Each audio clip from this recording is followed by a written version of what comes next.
Hello, everybody. Since we have a full house looking out, and we also have a full schedule, we're going to try to get things started. My name is Carmel Shachar, and I'm the Executive Director of the Petrie-Flom Center for Health Law Policy, Biotechnology, and Bioethics at Harvard Law School. It is my pleasure to do the introduction to the introduction for what I like to think of as our very sexiest event of the year, Crimes of Passion. This panel is one of many in a series of the Project on Law and Applied Neuroscience, which is a project that has been running for several years now, that is a collaboration between the Petrie-Flom Center as well as the Massachusetts General Hospital Center for Law, Brain, and Behavior.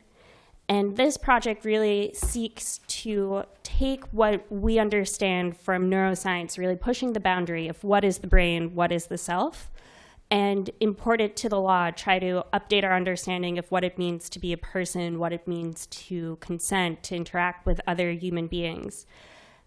This project not only has a fantastic senior fellow each year. This year it is Dr. Francis Shen, who is not here today, but is here very frequently on campus, whose work looks at law and dementia. We host quite a few events. In fact, if you guys like this event, you can come to a second event this week for this project. And with that, I'm going to turn it over to Dr. Judy Edersheim, who is the co-founder and co-director of the Center for Law, Brain, and Behavior, as well as many other long titles, but I won't embarrass her by saying it. Needless to say, you will be in very qualified hands throughout the duration of this panel. Thank you for coming.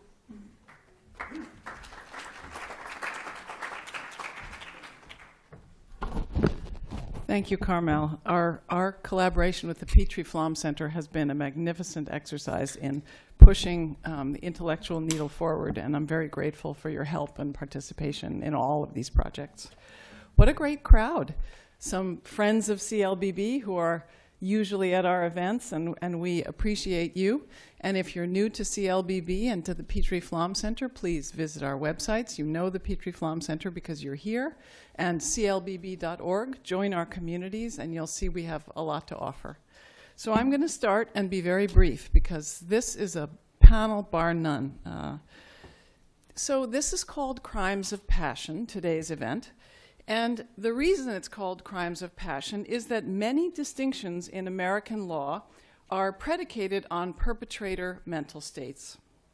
We charge, we convict, and we sentence differently depending on our understanding of offenders' thoughts and their intentions. One familiar example of the primacy of mental states is the doctrine of provocation, which attempts to identify events that might prompt a so-called reasonable person to lose self-control. These provocations are said to cause aberrant mental states, which make people less culpable or less blameworthy. They're said to be in the heat of passion, hence all of us in red, the heat of passion, and not under the sway of their usual faculties of reason. How are these doctrines conceived of and applied in modern criminal law? Are they used to enshrine racial or gender stereotypes, or do they provide a valuable safety valve for the introduction of cultural expectations and social norms? Do these legal descriptions of the human mind, and particularly the relationship between emotion and reason, comport with modern neuroscience? Do they effectuate a coherent moral philosophy, or simply act as a cover for bias? Here to discuss this are three truly remarkable experts in their fields, and I'm actually going to introduce all three of them now in order to not jump up and interrupt the great conversation and Q&A which I know is going to follow. First, you're going to hear from Professor Jeannie Suk Gerson, who will discuss the nuances of provocations and emotions in the criminal law. I'm going to do these bios long form because they're just incredible. Jeannie is a professor of law at Harvard Law School, where she teaches criminal law and family law. Before joining the faculty in 2006, she served as a law clerk to Justice David Souter on the United States Supreme Court and to Judge Harry Edwards on the D.C. Circuit. She was a prosecutor in the Manhattan DA's office. She was educated at Yale and Oxford, where she was a Marshall Scholar, and is a graduate of Harvard Law School. Her book, At Home in the Law, How the Domestic Violence Revolution is Transforming Privacy, which I have about halfway through, was awarded the Law and Societies Association Herbert Jacob Prize. In addition to scholarly articles in the Yale Law Journal, the Stanford Law Review, and Columbia Law Review, she's contributed articles to The New Yorker, The New York Times, The Wall Street Journal, Slate. She's received a Guggenheim Fellowship and has been a Fellow of the MacDowell Colony. Next, you're going to hear from Professor Dr. Lisa Feldman Barrett, who will briefly outline the modern neuroscience of emotion. If you don't get enough from this portion, and you won't have enough, it will be a tremendous tease, you can go to her TED Talk, which is on the TED webpage, and it's magnificent. Professor Feldman Barrett is a university distinguished professor of psychology and director of the Interdisciplinary Affective Science Laboratory at Northeastern, with research appointments at Harvard Medical School and our own Massachusetts General Hospital. Her research focuses on the nature of emotion from both psychological and neuroscience perspectives. She is the recipient of many, many awards, including the 2018 APS Lifetime Mentor Award and the NIH Director's Pioneer Award for Transformative Research. She's an elected Fellow of the Royal Society of Canada, the American Association for the Advancement of Science, the Association for Psychological Science, and about 20 more that I'm not going to read. She was recently chosen as one of the 50 most influential living psychologists in the world by thebestschools.org. Her research has been continuously funded by the NIH for 20 years. In addition to publishing over 200 peer-reviewed papers, 50 book chapters, testifying before Congress, she's edited 5 volumes, including the 4th edition of the Handbook of Emotion, and her wonderful book. It's a book for everyone, not for neuroscientists alone. How Emotions Are Made, The Secret Life of the Brain, came out last year, Houghton Mifflin. And finally, you are going to hear from Judge Nancy Gertner, who will speak about the relationship between law and neuroscience and what contributions this very modern brain science can offer the law or cannot offer the law, as the case may be. Judge Gertner is a graduate of Barnard College, Yale Law School, where she was an editor of the Yale Law Journal. She received her master's in political science at Yale. She's been an instructor at Yale. What is all this Yale? Harvard, Crimson. Since 1998. She was appointed to the bench in 1994 by President Clinton. In 2008, she received the Thurgood Marshall Award from the American Bar Association section of Individual Rights and Responsibilities. She was only the second person to receive this award, and the first was Justice Ginsburg. She became a Leadership Council member of the International Center for Research on Women the same year. In 2010, she received the Morton Brody Distinguished Judicial Service Award. In 2011, she received the Mass Bar Association's Hennessy Award. She's basically received the highest awards from every legal association known. There are 10 more. I'm not going to read those. I am going to read, she received the Margaret Brent Women's Lawyers of Achievement from the American Bar Association Commission on the Status of Women in the Profession in 2014. Her autobiography, which you really should read, is In Defense of Women, Memoirs of an Unrepentant Advocate. Her book, The Law of Juries, was published in 1997 and recently updated in 2010. She's published articles and chapters on sentencing, discrimination, forensic evidence, women's rights, and the jury system. In September 2011, Harvard Law School was fortunate enough to have her join the faculty, including teaching criminal law, criminal procedure, forensic science, and sentencing, as well as continuing to teach and write about women's issues around the world. So we are going to start with Professor Jeannie Suk Gerson, and please welcome the whole panel. It's extraordinary to have you.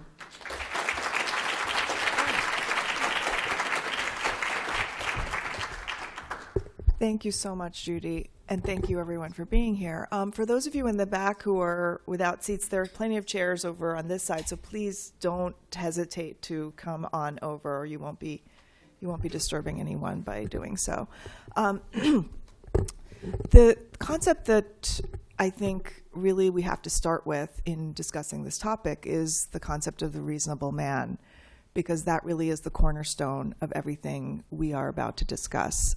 As many of you know, because you are law students and have been in law school in first-year classes, you know that the concept of a reasonable man is a very basic one that undergirds so much of our legal system.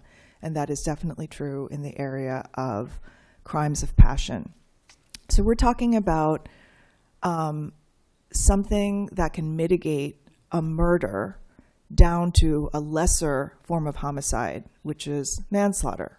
So something that would ordinarily be a murder, that is a killing that is committed with intent, with purpose to kill, can be dropped down to a lesser crime, manslaughter, with lesser punishment, if the legal system finds, if the jury or the fact finder finds that there was something called provocation. And that provocation is something that is that serves to distinguish something that a reasonable man would do and something that a person who is not in the mind frame of a reasonable man is temporarily in a way that is not habitual, that is momentary and comes upon him suddenly, would end up doing. And so there are these dichotomies that in rhetoric that the law has traditionally employed. So a reasonable man has judgment, a reasonable man has coolness of blood, a reasonable man has a clear mind, a reasonable man is habitually in that frame of mind, whereas somebody who is not in that frame of mind is overtaken by passion. And the metaphor of hot versus cold, so his blood is hot, whereas the reasonable man has cool blood. His reason is clouded as opposed to being clear, and this is a temporary state, not a habitual state or something about his personality.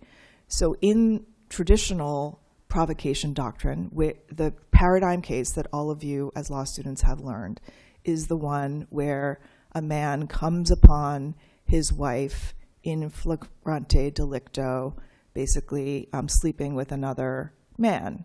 And that's the situation that is paradigmatically supposed to set off this emotional reaction such that the otherwise reasonable frame of mind that he is in would be utterly displaced by this heat of passion. So at that point, then, as we know from the cases that you've all read, the man suddenly decides to kill or harm the other man, or possibly even the wife.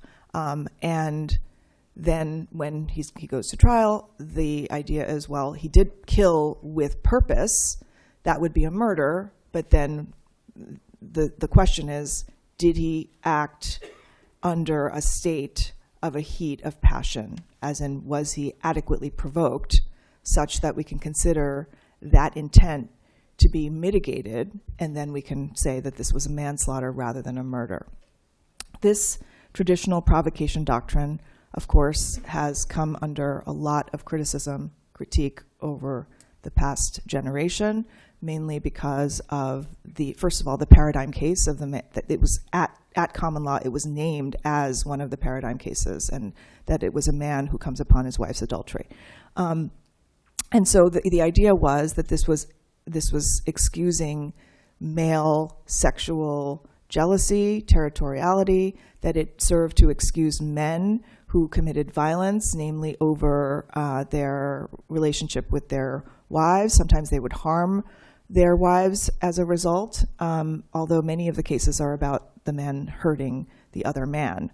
And so I think that feminist critique it made a lot of sense during that era when this was the case that everyone would use as a paradigm. And so then other people who might have had similar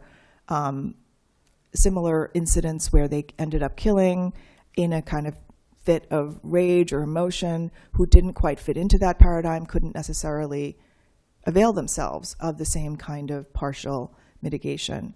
I think that one thing that I wanted to make sure that we understand is today, in 2018, we are not in the same place where we were in, say, 1980, when this provocation doctrine came under critique. Because since that time, the idea of provocation has changed as developments in psychology and the law's reception of psychology has changed. And one of the things that's happened to provocation doctrine is that instead of this on-off switch metaphor, that it's either one thing or the other thing, it's become a little more modulated. The idea of extreme emotional distress in some places has replaced the idea of this on-off provocation. The idea that it doesn't have to be all reason or all passion. I think it's become a little bit more complicated, and I think that the idea of trauma, PTSD, has entered into the frame, so that where you had this language of heat of passion, often now judges and lawyers are talking about the provocation doctrine as a form of trauma that then might affect somebody's ability to do the things that they ordinarily would do. And so when we think about it that way, we also realize that this is not something that in the past 30 years has only benefited men at the expense of women. It has been used to excuse women, to partially mitigate things that women do because of trauma they might have suffered as a result of sexual violence or domestic violence, other violence against women.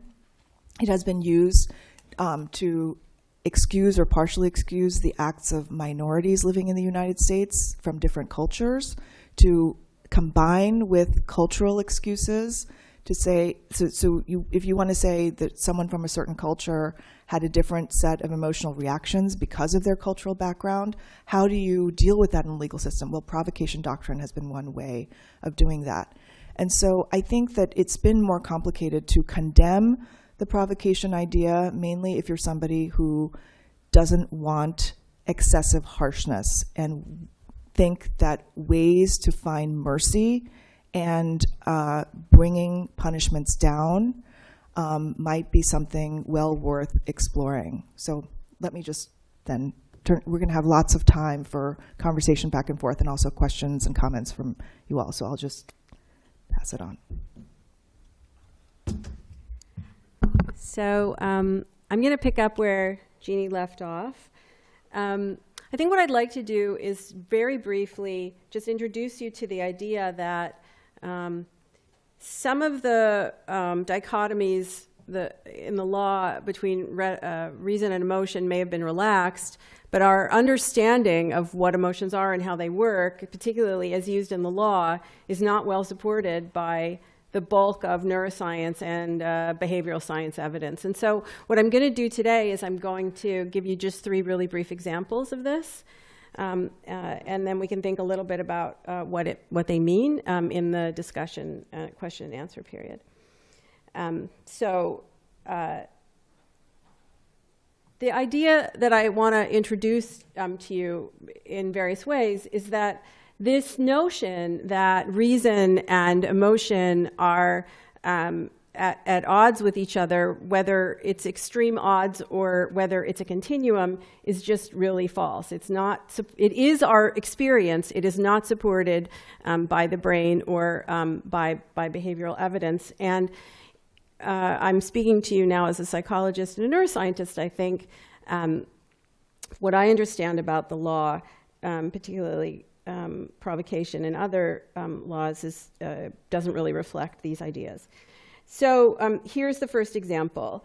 How do we know when someone is emotional to begin with, right? How we know is we look at their face, we look at their body, we listen to the vocal acoustics of their voice. We speak about faces and bodies as if it's a language that we read the way we read words on a page.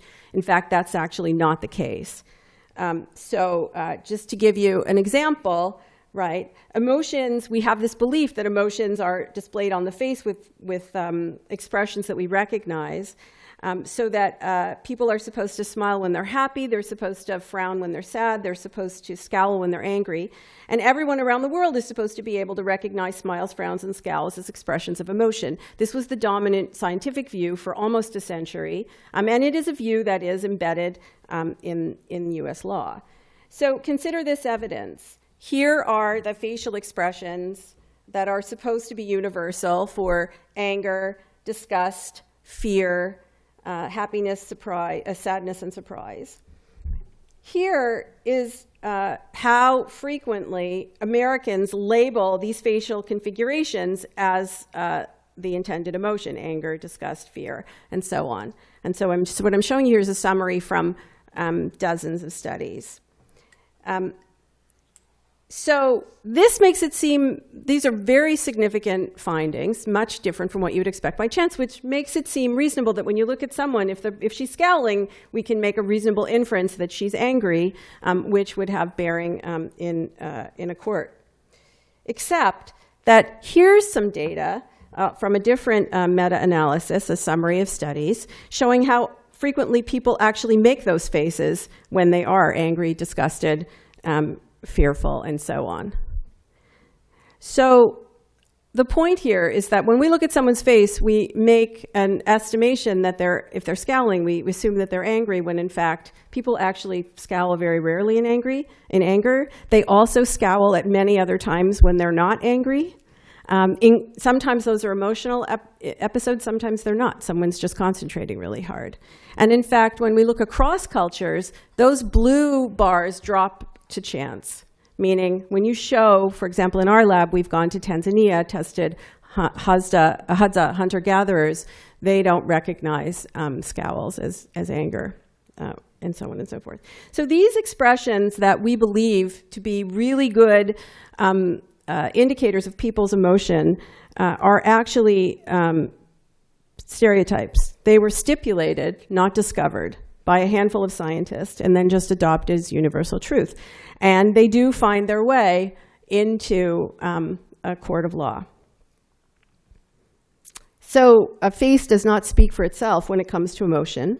In fact, what we understand from neuroscience is that when you see emotion in someone else's face or in their body language, so to speak, what your brain is doing is actually making a guess. Using the context to make a guess about what mental state that person is in. And even if you're super confident that you believe that you know how the other person feels, you could be wrong, and in fact often are. In the law, men and women are treated differently because of gendered beliefs about emotion, in particular about how emotions are expressed, and not only how they're felt. So generally speaking, people believe that women are more emotional than men. And in the law, as in many other places in our society, the kind of emotion counts, right? So women are punished for expressing anger. That would be considered normal for a man. Angry men, as we've heard, can catch a break when they kill someone in anger. But angry women are actually punished usually more severely when they violate the stereotype of a helpless victim, when they're angry. And in fact, when women are assertive or serious, they're often mistaken as angry or aggressive. So another source of evidence is that when you ask men and women, what they're like emotionally, women describe themselves as more emotional than men on questionnaires, and men agree. But when you actually get men and women to report how they feel on a moment-to-moment basis throughout the day, there are actually no differences at all. And this is also what we see when we measure the face. So when we ask men and women to look at male and female faces and tell us how emotional they are, everyone sees women's faces as more emotional. But when we actually measure the physiology of facial muscle movements, we see basically no difference. And also we don't see any robust sex differences at the level of the brain. And so where do these emotional stereotypes come from? Well, in part they come from the culture, and they influence our perceptions, which then reinforce the stereotype. So for example, in our lab, we have a series of studies where we show male and female faces scowling. People believe that when a woman scowls or when she makes any expression of emotion, that it reveals something about her nature. When a man scowls, it tells you something about the situation, Basically, he's responding to a difficult situation. So when a woman is angry, she's a bitch and she deserves what she gets. When a man is angry, he's just having a really bad day. So on average, men and women are equally emotional, right? Some people are calm, some people are very passionate, most people are somewhere in between, but there are no differences really based on sex. Women's brains are not wired for emotionality. Men's brains are not wired for rationality. And in fact, even the notion that a brain could be wired for rationality or emotionality is a myth. Because your brain is not a battleground between reason and emotion. I think this is probably the main point for me to make today, that the law continues to entertain the idea that would be consistent with a view of the human mind and the human brain that creates it, such that emotions live in one part of the brain, rationality lives in another part of the brain, and the two of them battle over the control for your behavior, over the control of your behavior. Antonio Damasio came along, a decade or so ago, saying, emotion and reason are actually friends; they're not enemies. They cooperate to control behavior, which allows us to put things on a much more of a continuum. But when you assume the two things are cooperating, you're still assuming they're separate, actually, in some biological sense.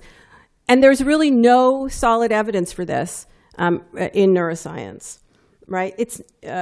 We believe as a culture, actually going all the way back to ancient Greece, that our virtue, our culpability, and even our mental health determines on, cultivating your inner Spock and making sure that it controls your, inner Captain Kirk. But this cherished belief is not something, it's a narrative about what it means to be human in our culture, but it's not a narrative that works really well with the brain. So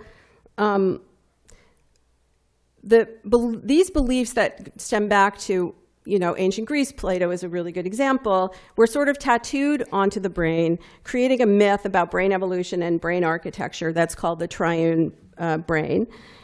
This was popularized in Carl Sagan in the 1970s, and economics, not just the law, but economics and many parts of our culture are still in the grip of this narrative.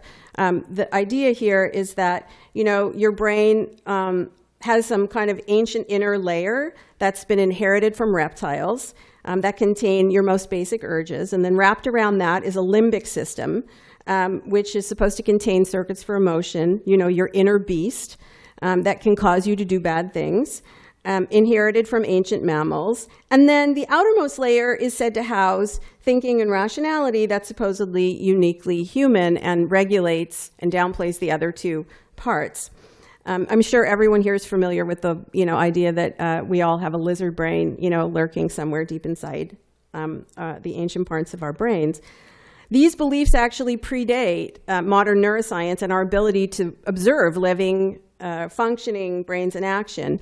And so let me tell you just briefly that the human brain did not evolve like sedimentary rock, with accruing cognitive sophistication over time. Biochemical studies since the 1980s have shown that every lizard on this planet, in fact, every jawed vertebrate on this planet, has exactly the same brain parts as you. Every single one, right? What matters, what's different, is the size. And as brains grow over time, they reorganize themselves. So if we look at the neuroscience, if we look at the neuroanatomy of the brain, what we can say is that the parts of the brain that create feeling, the systems of the brain that create feeling, are at the core of not only of the functioning of your brain, but actually of making every other mental event, every other mental state, and controlling behavior. So the bottom line, basically, is that from a neuroscience standpoint, reason does not rule emotion. They're not even separate at the level of the brain. And every decision is influenced to some extent by how you feel. The wiring of your brain absolutely guarantees that this is the case. So sometimes you can be very automatic, sometimes that you can be very deliberate in your behavior, but that doesn't fall out along the lines of cognition and emotion. In PTSD, which is a great example, in PTSD, people experience thoughts automatically intruding on their mind. but nobody has ever been found less, guilty of a lower crime because they had a fit of thinking. Right? So the distinction between automatic and deliberative might be reasonable from a neuroscience standpoint to maintain, but that doesn't fall, out along emotion, cognition kind of dichotomies. And I'll just stop there. Thank you.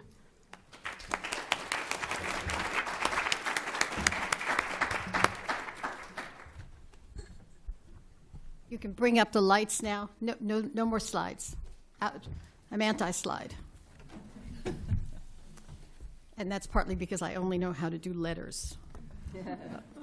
I want to start from a different pitch, a different perspective. The law in neuroscience, which is the course that Dr. Edersheim, Dr. Shen, and I teach together, attempts to try to figure out what's sort of the overlap between neuroscience and legal categories. And it reminds me, as we teach the course, of a little bit like learning a language for me. And learning a language in the sense that I don't necessarily speak French fluently, but when I learned French, I learned English better. So in one sense, learning about neuroscience enables you to sort of pick apart what the law is really about, what's normative, what's socially constructed, and what purports to reflect science.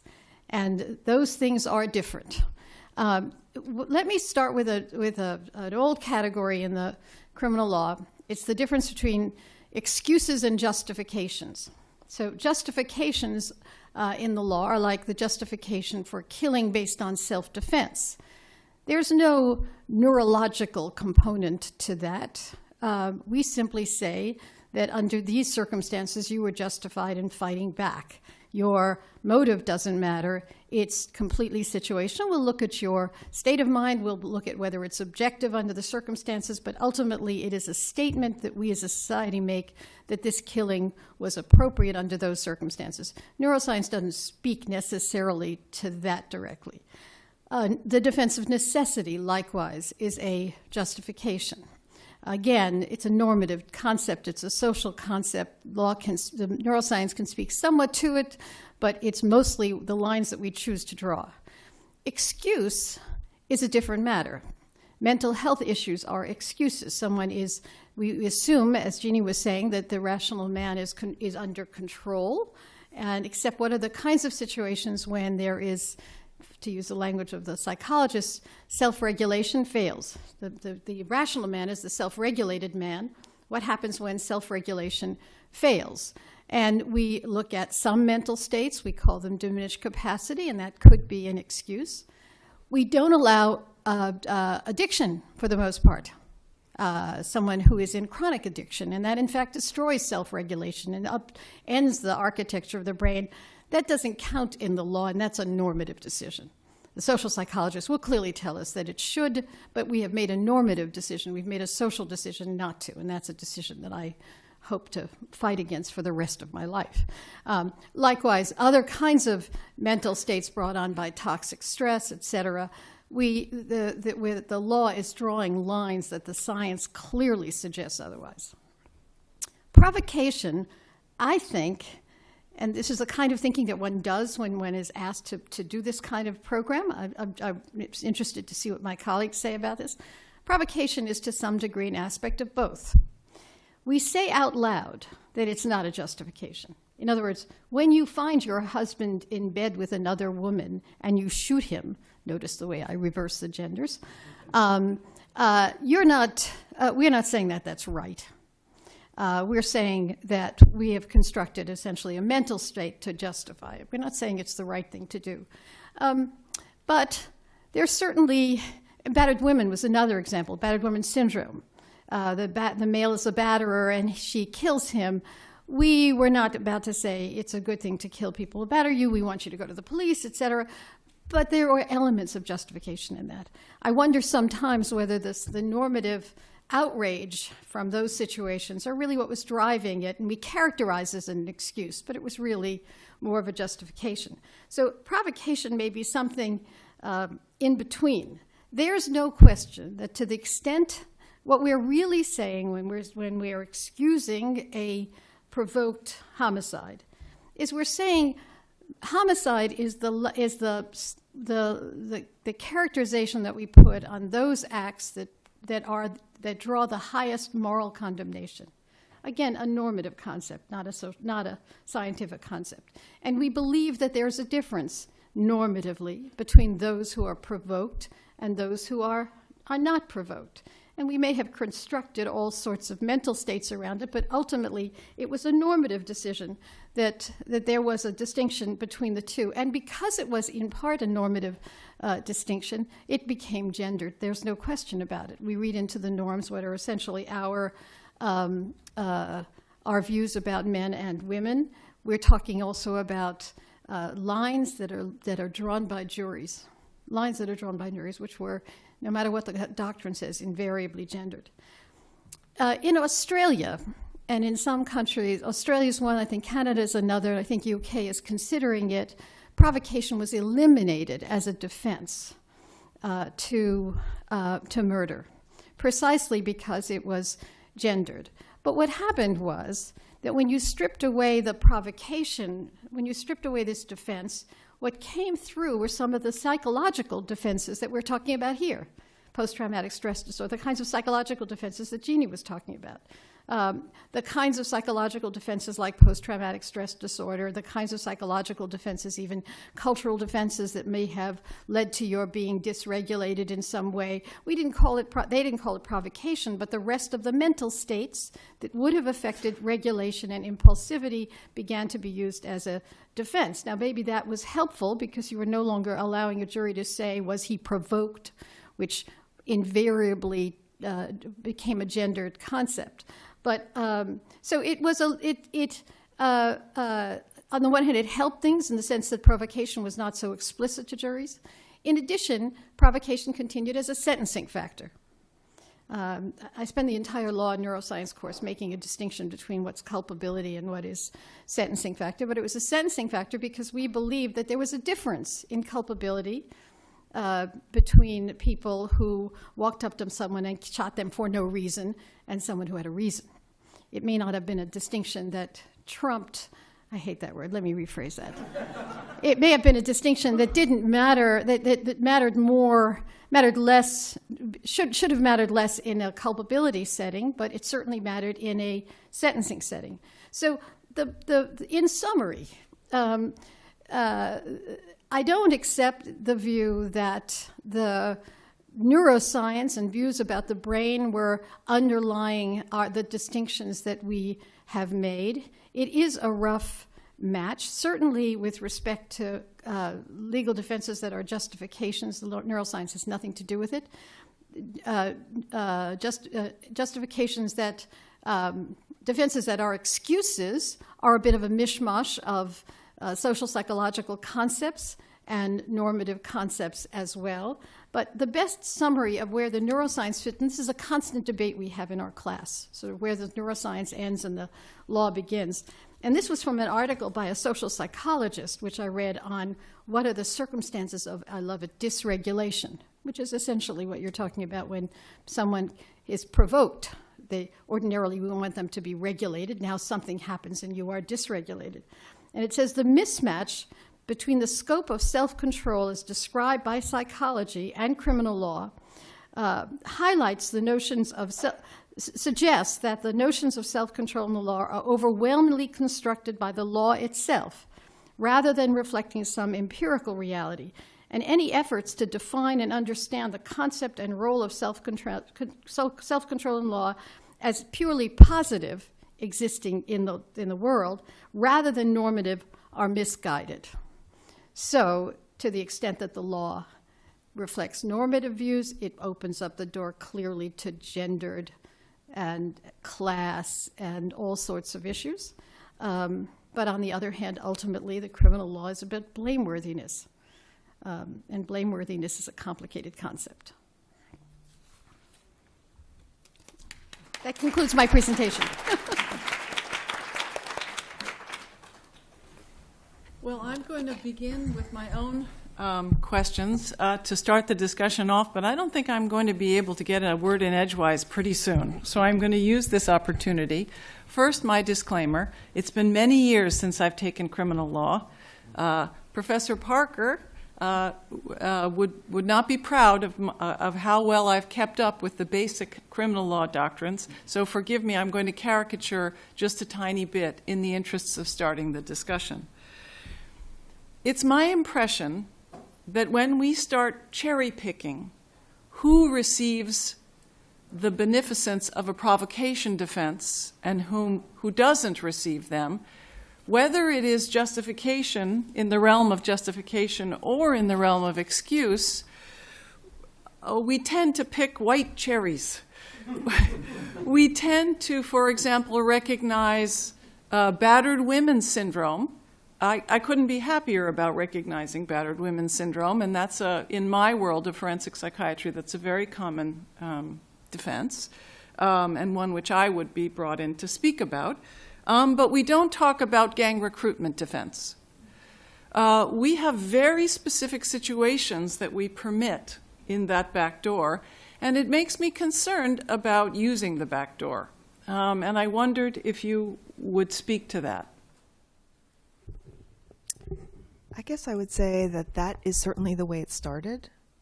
But right now, the way that the provocation doctrine has evolved is that we see much of the action not with necessarily white people, but with Black and Asian and Hispanic people. And so I think you're certainly right that as a normative concept, the concept of provocation was one that was about that man and the reasonable man, and that it was hard to fit other people, namely women, into that group. And then there was this actually revolutionary development of the battered woman syndrome, which Nancy was actually quite key in ushering in. And I actually really loved the chapter in your book, which I highly recommend, where you talked about some of the qualms you've had ever since that time in litigating to make the battered women syndrome an established part of not that in battered women syndrome, of course, has first been used in self-defense, but it has also spread to other areas like self-defense and diminished capacity and sentencing. And so I think that it's been interesting that when you spread it to women, then suddenly people start saying, well, women are more emotional, and especially if they're battered. And in fact, many women are battered. In fact, even if they're not really battered, they're like battered women because they're women in our society and they're oppressed. So I think there's been a lot of developments to try to counteract this male bias that have been positive, as you note, but also in some ways also been subject of critique by feminists themselves. And then as our society has become more self-consciously multicultural, and the need to assimilate minorities and to account for minorities has become higher in the minds of judges and juries and communities, I think that the provocation doctrine has actually been one of the tools that immigrants and people from different cultures have used, and in many cases they have been successful, but it has been case by case. Some things are not considered adequate provocation, some things are, but I think that in the United States, this is where the action is right now. Like, this is where provocation doctrine is going. And again, it moves to sentencing and self-defense and to diminished capacity, all these other areas where we account for abnormal states in a certain individual, someone who wouldn't necessarily act this way, but then they were faced with a situation. And I think as a society and as a legal system, we've become more sensitive to situation and the importance of the situation as opposed to the character of the person.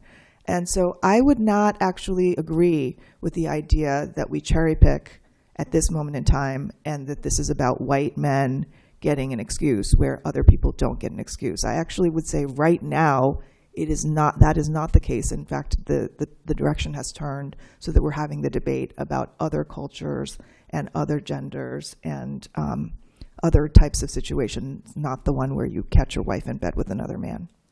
Let me just add to that, and then I imagine that Lisa has something to say. It may be that the concept of the perfectly regulated, rational man is a myth. Right.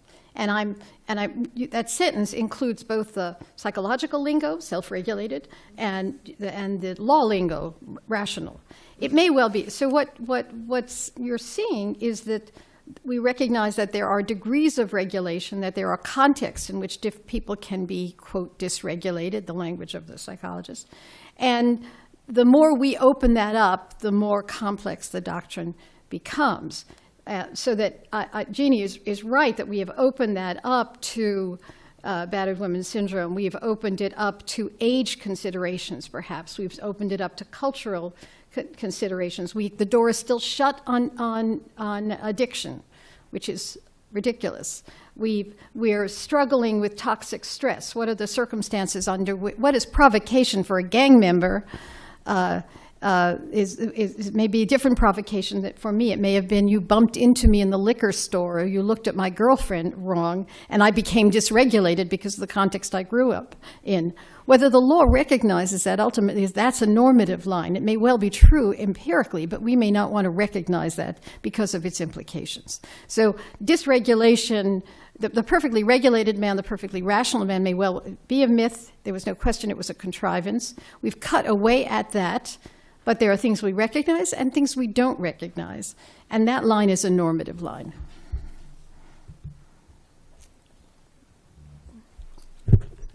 Yeah, I'm a little bit at a disadvantage, right, sitting with three very esteemed legal scholars here. But, and I'm not one.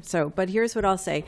I guess for me, a constant question has been that how much do normative considerations influence science, and how much should science influence normative considerations? If you look at the history of science, what you'll see is that it's almost always the case that normative considerations influence science to a certain extent, right? It influences the questions scientists ask. It influences the way they explain their findings, and it occasionally, at points in history of science, you can see where people have pushed back because the data are just overwhelming, right? That the normative considerations are just wrong. And so we can think about some of them. For me, for everyone, right, would be the structure of the solar system, for example, right? The normative pressures to believe that the sun, that the sun revolves around the Earth, weren't just religion, weren't just from Christianity. They go all the way back to ancient Greece, actually. The first person to have discovered or hypothesized that we have a heliotropic solar system actually was someone who was lived around the time of Aristotle. But the point is that eventually, the data became overwhelming. Another example for me, which was really fun to learn about, was our understanding of procreation-related behavior in mammals, right? So if you look at how scientists understand rats, they understood for a long time that females were passive and waited to be mounted by a male. And it turns out that's absolutely not the case. And of course, it took female scientists to discover this because they saw a whole bunch of things that men didn't see. So you can see lots and lots of examples all over the place. And I guess for me, the question just becomes, when do we start to seriously consider the limits of our current normative concepts about the mind and the control of behavior as they are enshrined in the law? Because it's really clear. There are many things that are clear. For example, do we now take situations into account more? Absolutely. But as Nancy just nicely suggested, what is a situation for how one person understands a situation, what it means for that person is very different for what it might mean for another person. So what's threatening to one person may not at all be threatening to somebody else, and that's a really authentic, meaningful difference in their mental states, which are associated with their behaviors. So I guess that's I'm not so much giving an answer as much as asking sort of, I think, the million-dollar question, right? Which is, how much do we allow the transaction between these two sets of views, and when does one, under what circumstances does one start to influence the other? Yes, this is great. I'm really curious whether, given what you have told us and what you've been working on about the sort of mismatch between the way law talks about emotion and reason and the way neuroscience understands emotion and reason, is there a takeaway for us as lawyers, like we should stop talking about the reasonable man? Or is it good that we've moved more to an idea of trauma and PTSD? Or is that more of the same? Yeah, I think it's a little bit more of the same. So, for example, if you look at the data, for example, right? So, something like 75% of people who are exposed to a traumatic event do not develop PTSD. And the people who develop PTSD already had some indication of difficulty in their background before the event, which means there was a pre-existing vulnerability. I could give you another example, though, that isn't, but would be similar, right? That there's evidence now, really good evidence, that adversity and poverty, adversity that comes from abuse or poverty or neglect in the first couple of years of life completely change the trajectory of a developing brain. That will never really, after a certain point, shift back, right? So does that mean that people who grew up in poverty and therefore really have diminished, circuitry for self-control, in a sense, through no fault of their own, really, and in a way that is independent of their own genetic makeup to some extent? So does the same... And that's just, that goes against our idea that there, even the limited idea that there's a certain temporary situation. You're talking about a habitual situation, then that changes the brain such that the capacity for regulation is diminished almost in a permanent way. But PTSD is not a temporary. Only some people are vulnerable, and unfortunately, we don't have a very good way of knowing who they are. This is something that's been discussed in science for a really long time. So I guess, for me, the question is, when do we start using concepts of self-control that are more consistent with what we understand to be scientific? So another one that you and I have discussed is this issue of self-control, right? So in some cultures, control is not it's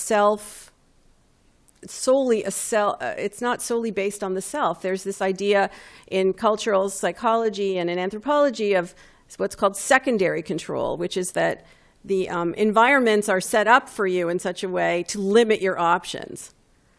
So control is not only your responsibility. The control of your behavior is something that everyone in the interaction basically takes some degree of responsibility for. That's not something that we, in our very individualistic culture, really understand. But it's a very real, phenomenon that can be understood. And is one of the implications that we should consider certain groups of people, we wouldn't, who have experienced the kind of thing in childhood that you're talking about, we should consider them to be lesser in terms of ability to control their actions? I mean, is that, because we think about it as situations, we think about it as circumstances, we think about it as, certain people, individuals, all those things are true, but we don't, and we in fact, I think, would be very loath to think about it as certain groups of people who have lesser capacity in that way. I wonder that if part that we're still asking the wrong question. It is not a question of how much we allow.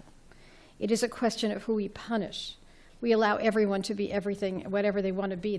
We're talking now about doctrines with respect to murder, and what's the pecking order of culpability with respect to murder. And the problem is that if you come up with all the explanations for killings that we now can key to physical conditions or toxic stress, you will dissolve the concept. In other words, everyone will be in some way justified under some set of circumstances. So, so the neuroscience is wonderful, but it seems to me it proves too much and gets into issues of free will, but putting that aside for a second. So we have to make distinctions within that subgroup, and those distinctions the science can't help us with. So the moderator is now going to take liberties and actually say something. Judge Gertner and Dr. Feldman-Barrett and I have discussed this at great length in the Law and Neuroscience seminar. And I was really pleased to hear Professor Suk Gerson say the reasonable man and the concept of the reasonable man, and whether the modification of that concept might be a framework with which to incorporate neuroscience in a positive way. We have some examples. Our examples have been really using groups to make distinctions about who will fall into that classification. So you mentioned childhood adversity and those loosely called toxic stress, but better childhood adversity, and the permanent stigmata of that with respect to adult self-regulation. But one of the ways in which neuroscience has really made the best contribution that it can make is in adolescent neuroscience, in doctrines of criminal law that have been re-examined in light of what we know about the normative development of the adolescent brain and how it develops from an adult brain, which perceives risk in a more accurate way, which calculates benefits and rewards in a more accurate way, which has a better developed system of self-regulation.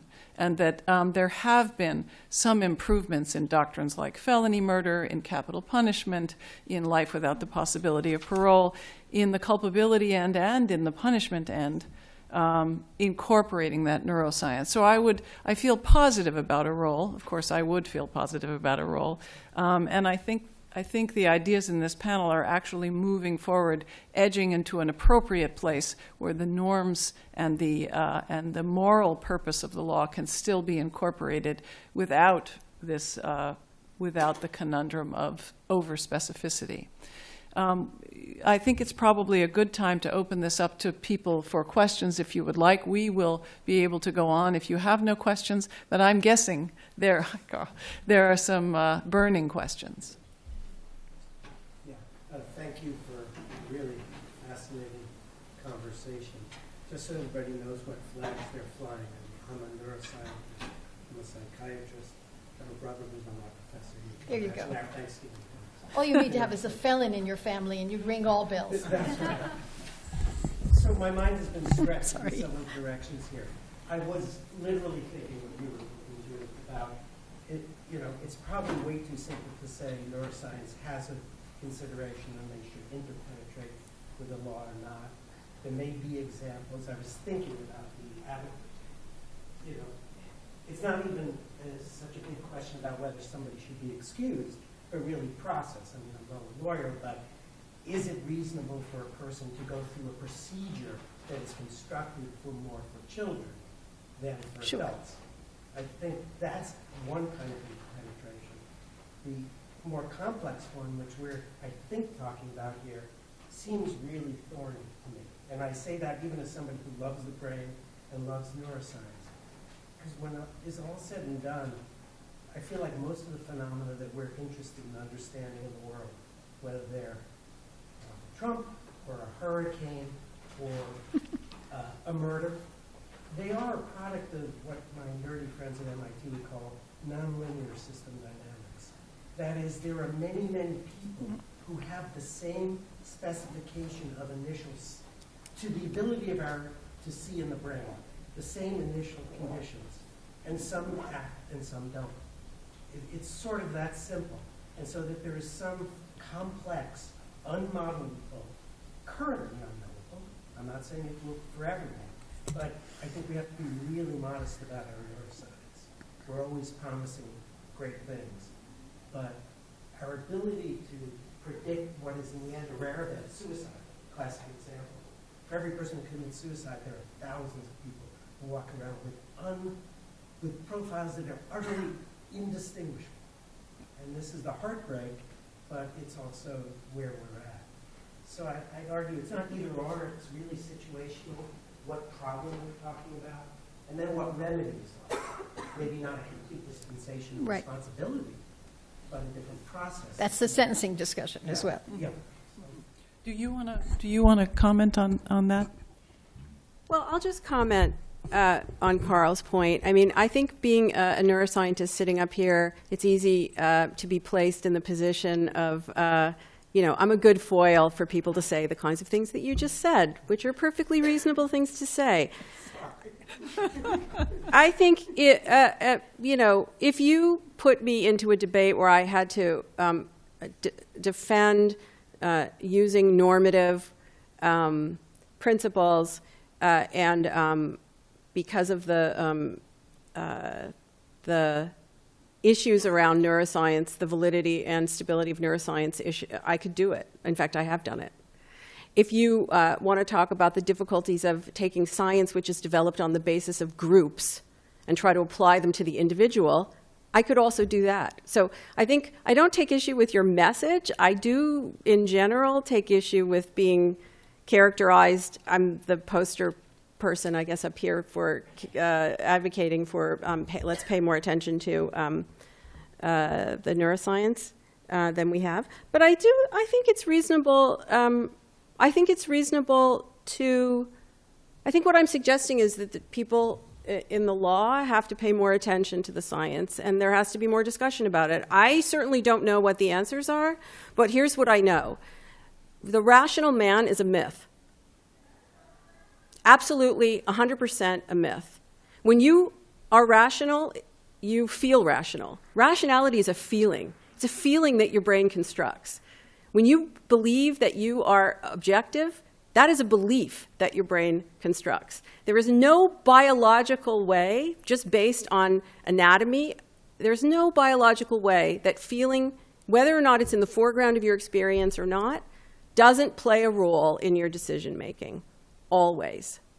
So I would say a first step here would be to separate the distinction between automatic versus something deliberate and versus automatic. Just separate that distinction from emotion versus rationality.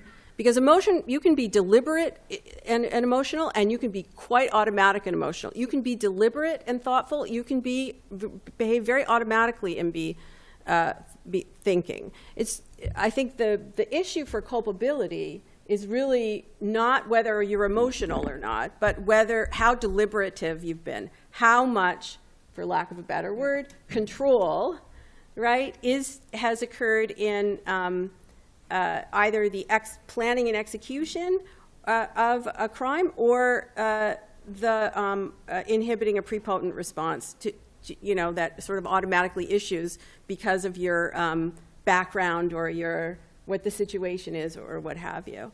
I think for me, I would start to move the conversation in that direction. That would seem reasonable. I just, in the interest of our friendship, it is not in no way in fact, I don't disagree with your fundamental point, which I think is well put, about the indistinguishability and interpenetration of emotion and thought. I've been arguing that stuff for the last 20 years in the rear guard. It's not that. It's just it's that question of where it's going to become so clear that the law really has to listen to. That's right. Well, and I would say, as a general disclaimer here, friendship stops at the door. This is Harvard Law School. You say whatever you want. Yeah, no friendship is. We're good. Can I just piggyback on where you ended up with that? Because I think a lot of psychology's contributions to the law have been based on this separation, and it's dual process theory, which has really been all about psychology. So what I want to ask you is, do we need to rewrite the fundamental concepts of psychology to better inform the law? Absolutely, yeah, absolutely. So dual process theory, there are many, many, many dual process theories, and just that's basically the general term for this idea that you've got something automatic going on in your brain, you've got something controlled going on, and they fight with each other, or one dominates the other to some extent. So, there are many scientists all along in psychology's history who have argued on the basis of one type. For as long as there's been evidence, people have been arguing against dual process theories. Dual process theories, though, are deeply rooted in our views of human nature, our very Western views of human nature, I might add. Half the world doesn't make a distinction between cognition and emotion. It's not that they ignore it. It's just a meaningless distinction for them in how they understand their own mental life, right? How they take biological sensations and transform them into mental experiences. That's just a deeply Western view. And there's nothing necessarily, it's social reality, basically. And just like all mental, every vocabulary of mental categories is to some extent social reality. But absolutely, I think that there have been scientists who are pushing against dual process theories for a very long time because the behavioral evidence doesn't always support it. Certainly the neural evidence doesn't support it. And we can even explain in an experiment why it looks that way. Why is it that studies appear to show that there are these two processes when in fact they're not? It's because of how experiments are designed. So yes, absolutely. I think the main thing is anytime that you are a consumer of science, you have to be the way you would be when you're a consumer about anything else in your life, somewhat skeptical. Yeah. This lady in the back. It's a fascinating discussion. I'd like to pick up on something that's come up a number of times and things that I think probably all of you have addressed, but make it a bit more pointed. And that's the normativity about what counts as provocation. And the two sorts of examples that I have in mind are sort of homosexual panic sorts of cases where somebody's homophobia leads them to be wildly dysregulated when they think somebody's made a sexual advance for them or something like that, and they kill them or do something. And the other sort of thing would be a kind of racist response where somebody is completely set off by, for example, seeing an interracial couple. And my sense is that we don't allow those, but my guess is that if we were to sort of look at what's going on inside their brain, it's the same kind of loss of control because of great provocation. They're no longer acting like they're blah, blah, blah, blah. And so I'm wondering if there's anything that the neuroscience might contribute to the normative judgments that we make in saying, so, no, homophobic panic, you don't get off for that. Racist panic, you don't get off for that. I mean, so just addressing those sorts of things. Well, let me start. So let's say there is a category homophobic panic, and let's say the neuroscientists can say, oh yes, it looks like this configuration in the brain. Not something they can do now, not really individualized like that, but let's say you could. We would still say, That's what I'm saying. I mean, there's a certain point we will still say, sorry, we cannot let people going, you can't regulate based on that feeling. You're going to learn to.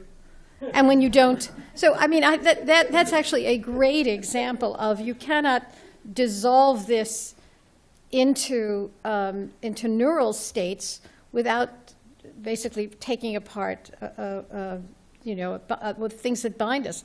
The other thing I kept on thinking of, which would be a great hypothetical for a class, is, there's all sorts of, you started to talk about this, all sorts of interesting stuff about gang membership and adolescence and the interplay between the adolescent brain and peer groups. And there were all these studies that were done about how some of the gang violence in Boston occurred because Joe went into a liquor store and looked at Jim's girlfriend, and that set off a shooting spree. We may well be able to trace every part of that. It may well be explained in part by age and trauma. What we will say, sorry, this is you just can't have people living like this, and we will impose punishment. Now the question is the kind of punishment, and whether we make distinctions between age, etc., for those kinds of murderers versus other kinds, that may be a different issue. But labeling it culpable is a normative judgment that we will always make, I would hope. Well, again, and Jeannie, I would be interested to hear what you say about this. We select the science that we wish to use and which comports with our ideas of what would be right anyway, which is what some people feel is what happened with adolescent neuroscience and the law. We do it in the realm of PTSD in a very interesting way. So with PTSD, we were talking about, Lisa was talking about the conversion of exposure to trauma versus the development of PTSD. We understand that not everyone who is exposed to trauma converts to a full-blown PTSD syndrome. If we're talking about money, we're okay with that. If we're talking about civil damages, we talk about eggshell plaintiffs for the non-lawyers here. We take people as we find them when it's about money. So if you hit someone who already has a pathologic fracture of the leg and you just tap them like this and their leg breaks, that's too bad for you, the tapper. But we don't do that when it's not money, it's public safety. When it's criminal charges and criminal responsibility, we have other people to worry about besides the bank and the leg. And so we don't necessarily incorporate the same neuroscientific concepts or psychological concepts even when we're talking about protecting the public, because law has moral and social and political requirements, not just neuroscientific ones. And I was wondering, have I got that right? Has it evolved? Is PTSD now a little bit more like eggshell plaintiff than it was before? I do think that PTSD is becoming our standard concept for understanding what human beings are like in the realm of, in terms of the legal system. I think it is, in the last 30 years, rapidly risen that it is now the go-to concept for anything that is not physical, anything that's mental or emotional.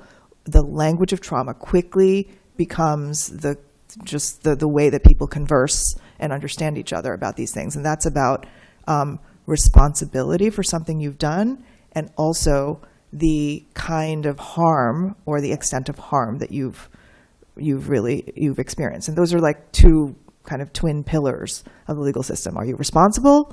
Have you been harmed? And how? And so in both of those, the trauma can mitigate responsibility, or people can argue about that. And when you're harmed and it's not a physical injury, it's that you will see now universally it's about trauma.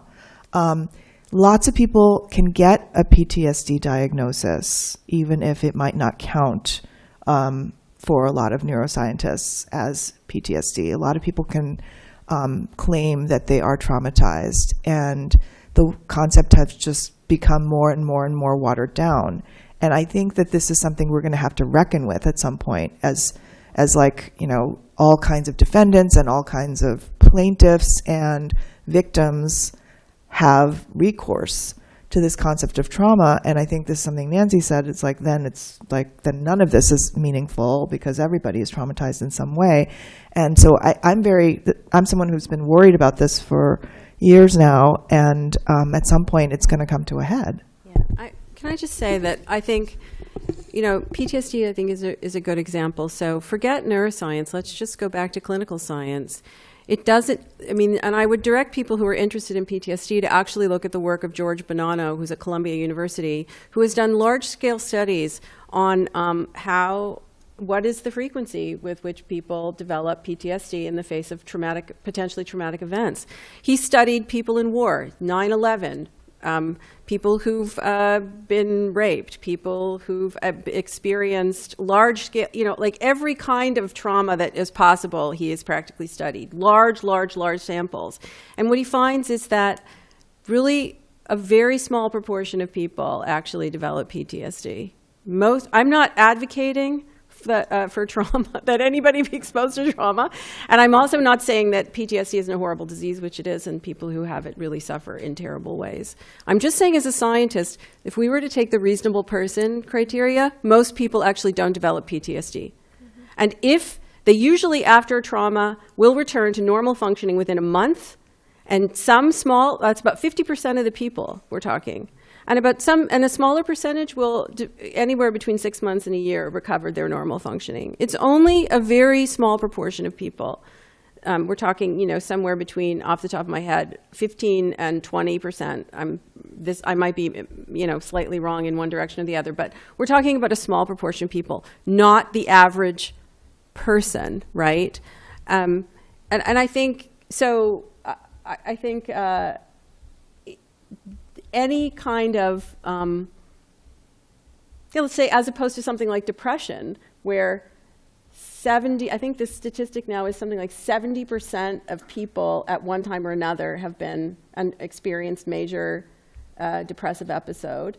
And depression influences all sorts of the risk of certain types of behavior, harming yourself and potentially being less in control. But we don't see that disease being paired with like a reduced, a story about reduced culpability. I think that this is a worry not just for the legal system, but for our general culture, where you say that, and it seems right that a small number or small percentage of people develop PTSD, but I think that we've now moved into a rhetoric culturally where there are certain events, such as sexual assault or watching certain violent things happen, that we treat them as if an automatic PTSD will develop. And then it's like you move from rape to other types of incidents, maybe even being talked to in a disrespectful manner by your boss, and then those become things that people feel that they have PTSD over. So it's been a process where you take the extremity and then you equate it to the other kinds of things that are like it, and then those are now things that people are walking around feeling that they are traumatized by. And I just want to follow up on this. I'm not trying to needlessly complexify things, but this is the reality that we're dealing with. If we were walking in New York and somebody bumped us, bumped shoulders, you might notice, you might not. It's New York, right? You might say, oh, this is New York. If you were in the South and people bump shoulders, especially men bump shoulders with each other, that is a serious biological event, my friends. That is a culture of honor. And when a man bumps another man with a shoulder bump, there is a huge increase in cortisol release and all sorts of other biological indicators of mobilizing for action that you do not see as frequently in people who don't live in cultures of honor. So even what is a provocation to some extent,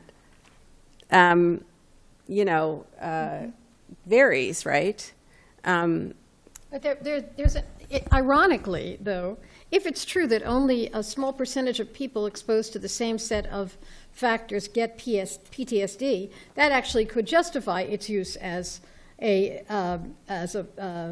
defense, because it in fact is a subset, and put reasonable men or women into the larger category. It's only when these categories are so substantial that they threaten to completely dissolve everything. But Jeannie was right. It's not only a question of sort of who we find culpable, it's also how you deal with witnesses. We talk about where a witness can get on the stand and be completely inconsistent, doesn't remember anything, has the sequence of events all garbled. That could either mean that they're lying or that they have PTSD. It doesn't necessarily forecast anything in one direction or the other. So we have at least two more questions.